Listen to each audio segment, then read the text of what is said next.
Good morning students. हम जो बात कर रहे थे इक्विलिब्रियम के ऊपर बात कर रहे हैं। इक्विलिब्रियम के हमने क्वेश्चंस में 13 क्वेश्चन हमारे हो गए थे। 14 क्वेश्चंस की अगर हम बात करें तो ये क्वेश्चंस क्या है आपका, in a reactions A plus two B reversible to C, 2 mole of A, 3 mole of B and 1 mole of C. देखिए आपको क्या करना है, पहले रिएक्शंस लिख लेना है। रिएक्शंस क्या है आपके पास, ए प्लस टू बी से क्या बन रहा है आपका 2 सी बन रहा है। इतना काम कर लेंगे आप। अब उसने क्या कहा है कि 2 मोल ऑफ ए, 2 लिख देंगे आप, 3 मोल ऑफ बी, ये भी हो गया, एंड 1 मोल ऑफ सी। इतना मोल आपको इसको दिया गया है, दे दिया उसने। उसने क्या कहा है आगे, आर प्लेस्ड इन 2 लीटर। तो मोल पर लीटर होता है, तो कितना हो गया 2, 2 लीटर, 2 लीटर। इतना आपने का काम कर लिया। तो उसने क्या कहा है, in a reaction A plus two B reversible to C, आपने रिएक्शंस लिख लिया। 2 mole of A, 3 mole of B and 1 mole of C, इतना लिख लिया। आर प्लेस्ड इन 2 लीटर, आपने 2 से डिवाइड कर दिया। इतना करने के बाद उसने कहा है and the equilibrium concentration of C is 1 mole per litre, कि जो सी की जो कंसंट्रेशन है, इक्विलिब्रियम कंसंट्रेशन, वो किसके इक्वल है, 1 के इक्वल है। ठीक है। द के सी फॉर द रिएक्शन इज, बहुत इंपॉर्टेंट क्वेश्चन, ध्यान से समझिए। अब ये कंडीशंस कहाँ पे हो रही है आपको पता है, जब आपका टाइम कितना है, 0, इनिशियल कंसंट्रेशन। कौन सी कंडीशन है, इनिशियल है ना, इनिशियल कंडीशन पे क्या दी गई आपको, मोल्स दिए गए हैं। अब हमें क्या करना है, मैंने आपको जो बता रखी है वही ट्रिक लगानी है। अब हम इसको कहाँ लेके जाएंगे, इक्विलिब्रियम पे। अब जैसे आप इसको इक्विलिब्रियम पे लेके गए, ये तो इनिशियल हो गया। अब जैसे आप इसको इक्विलिब्रियम पे लेके गए तो फिर से वही होगा कि जैसी ये रिएक्शन स्टार्ट हुई होगी, तो इसमें ये तो 2 से 2 कट जाएगा, 1 हो जाएगा, है ना। कि जैसी ये रिएक्शन स्टार्ट हुई होगी तो कुछ ना कुछ कमी तो हुई होगी, और जो कमी इसमें हुई होगी वो उतना इंक्रीजमेंट किस में होगा, प्रोडक्ट में होगा। जैसे मैंने पहले अभी मोल्स में कराया था लास्ट लेक्चर में। तो हमने क्या माना कि इसमें जो कमी है वो कितनी हुई है, एक्स हुई है।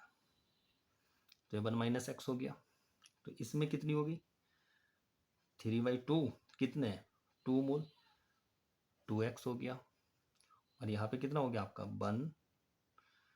1/2। अब इसमें जितना कमी हुई है इसमें इतना इंक्रीजमेंट हो गया। इतना कर लेंगे आप। अब उसके बाद आपको क्या करना है, आपको क्वेश्चन में दिया गया है कि 1/2 प्लस 2x, जो c है उसकी जो इक्विलिब्रियम कंसंट्रेशन वो किसके इक्वल है, 1 के इक्वल है। तो यहाँ पे कितना हो जाएगा, अब ये 1/2 इधर जाके माइनस का हो जाएगा, तो 2x इक्वल 1 माइनस 1/2। तो 2x इक्वल कितना आ गया आपका, हाफ। अब x निकालेंगे तो ये 2 डिवाइड में, तो x इक्वल कितना आ गया, 1/4। तो x तो आपका इतना आ गया। अब कर लेते हैं इसको, ये कितना आया, 1 - एक्स, कितना आया 1/4। तो ये कितना आ गया आपका, 3/4। ये हो गया। इसमें कर लेते हैं, 3/2 माइनस 2 × 1/4, तो कितना आ जाएगा ये 3/2, इससे कट गया तो कितना आ गया ये, बोलो। तो ये कितना आ जाएगा, एलसीएम ले लो, 2, 3 - 1, तो 2/2। तो ये कितना आ गया आपका, 1 आ गया। तो ए कितना आ गया आपका 3/4, बी कितना आ गया आपका 1। अब किसकी बात रह गई है, सी की। तो सी कितना आ जाएगा, यहाँ पे कितना है आपके पास, बोलो, 1/2 प्लस 2 × 1/4, तो कितना आ जाएगा ये, बोल दो। ये कितना आ गया आपका, देखो भाई, ये तो 1/2 और प्लस 2/4, इससे कट गया। तो 1/2 प्लस 1/2 कितना आ गया, 1 आ गया। तो इसका मतलब क्या है, इसका मतलब ये है कि आपका ए कितना आया था, 3/4, बी कितना आ गया है आपका 1, और सी भी कितना आ गया आपका 1। तो इतना कर लेंगे आप। अब उसके बाद क्या करना है आपको, आपको क्या लगाना है, के सी। अब के सी इक्वल क्या होता है, सी का स्क्वायर अपॉन ए और बी का स्क्वायर। तो इनकी वैल्यू आप रख लीजिए, रख तो लेंगे, 1 का स्क्वायर अपॉन 3/4 और इसका स्क्वायर। तो 3/4 का 4 ऊपर पहुंच जाएगा, तो कितना आ जाएगा 4/3। कौन सा आंसर आ जाएगा इसका 4/3। ओके, डिवाइड कर लेंगे तो 1.33 आंसर आ जाएगा। तो इस तरह से इस क्वेश्चन को सॉल्व करना है, वेरी वेरी मोस्ट इंपॉर्टेंट है। एक या दो बार प्रैक्टिस करके देखिए, बहुत अच्छे से सॉल्व करिए, very very most important question. Next question में उसने क्या कहा है कि NH4HS NH3 plus H2S the total pressure at equilibrium at 400 kelvin is found to be 1 atm। Total pressure कितना दिया गया है आपको, PT लिख देता हूं मैं इसको, टोटल प्रेशर आपको 1 atm दिया गया है। ओके, और यहाँ पे इसमें आगे इसने क्या कहा, ये 1 atm हो गया। The equilibrium constant Kp of the reaction is, क्या होगा Kp। तो देखिए यहाँ पे हमें क्या करना है, अब यहाँ पे ये क्या दिया गया सॉलिड, तो इस पे तो काम करेगा नहीं इक्विलिब्रियम, किस पे काम करेगा, गैसियस पे।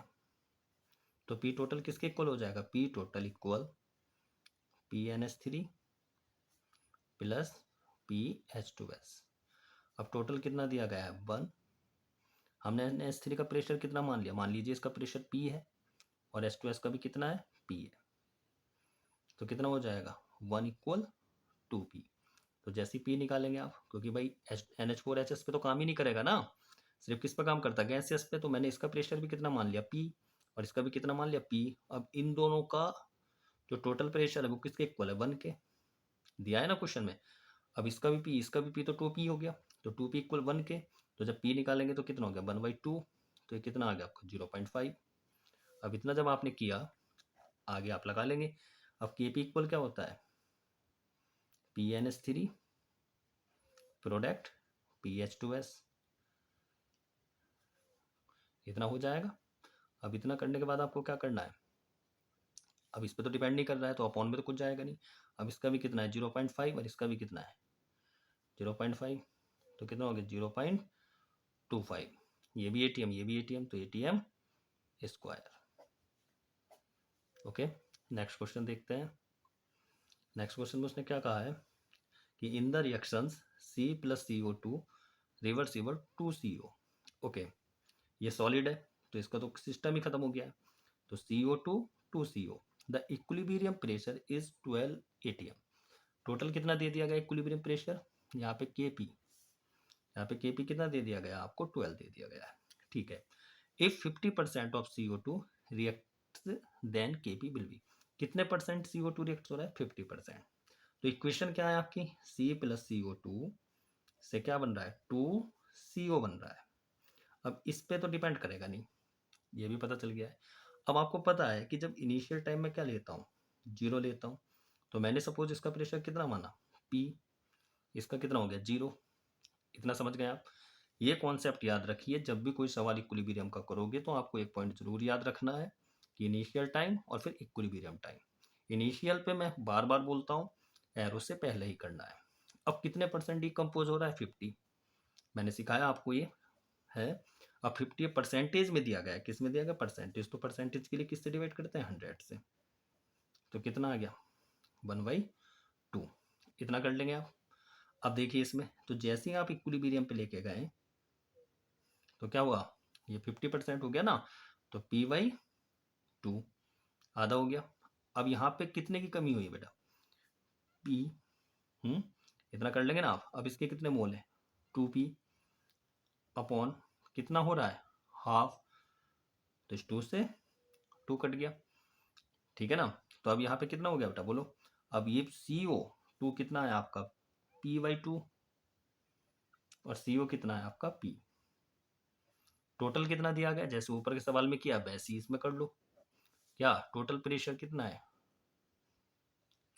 आपका 12 दिया गया है, और ये कितना हो गया आपका, इसको जोड़ लो P/2 प्लस P। तो 12 इक्वल कितना आ जाएगा, एलसीएम ले लिया 3, तो कितना आ गया P प्लस, सॉरी 2 आएगा यहाँ पे, एलसीएम 2 है ना, P + 2P। तो 12 इक्वल कितना आ गया 3P/2। तो कितना हो गया आपका, देखो अब यहाँ पे ये क्रॉस मल्टीप्लीकेशन 24 इक्वल 3P, इससे कटा तो P इक्वल कितना आ गया आपका 8 आ गया। इतना कर लेंगे आप। मैं फिर से बता रहा हूँ, इस क्वेश्चन को ध्यान से समझिए, ये क्वेश्चन बहुत इंपॉर्टेंट है उसने क्या कहा है कि in the reaction X plus CO2 reversible 2CO। आप रिएक्शन तो बना लेंगे, सॉलिड पे काम करेगा नहीं। इसका इनिशियल जब टाइम है आपने कितना लिया P, प्रोडक्ट का कोई मतलब नहीं है, ये 0 हो गया। कितने परसेंट हो रहा है 50%। मैंने पहले ही कहा जब भी परसेंटेज की बात आती है तो जितने परसेंट उसको 100 से डिवाइड करो, इतना आ गया। तो ये कितना हो गया, हाफ हो गया है, इतना आप कर लेंगे। जैसे ही आपने इक्विलिब्रियम लिया, कितना लिया, इक्विलिब्रियम लिया ना। अब इक्विलिब्रियम में आप क्या करते हैं, प्रोडक्ट की बात करते हैं। हमने कितना माना कि इसमें कितने का इंक्रीजमेंट हुआ, P का हुआ है। अब कितने मोल है तो 2P हो गया। कितने की कमी हो रही है 50% की, तो 50 से डिवाइड कर दिया, 50 का मतलब 2 आपने कर लिया। अब आपको पता है कि टोटल कितना दिया गया, 12। तो 12 किसके इक्वल कर दिया बेटा, P/2 प्लस P के। एलसीएम लिया, P कितना आ गया आपका 8 आ गया। अब इसके बाद आपको KP लगाना है। अब वो कैसे लगेगा आपको पता है, CO का स्क्वायर अपॉन CO2, इतना कर लेंगे आप। अब CO कितना है आपका 8, क्योंकि इसका P कितना है, ये P है ना, बस CO कितना है, P तो है, तो P का स्क्वायर कितना हो गया 8 का स्क्वायर। और यहाँ पे कितना है P/2। अब P कितना है आपका 8, तो 8/2 कितना आ गया 4। यहाँ पे क्या आ गया 4, तो यहाँ पे कितना आ जाएगा बोलो, यहाँ पे कर रहा हूँ मैं इसको सॉल्व। 8 का स्क्वायर कितना आ गया 64, और नीचे कितना है 4, तो कितनी बार चला गया 16 टाइम्स चला गया। कितने टाइम चला गया 16। तो very very most important question, ये सब क्वेश्चन इंपॉर्टेंट है, थोड़ा सा माइंड लगाना है और सॉल्व करके देखना है।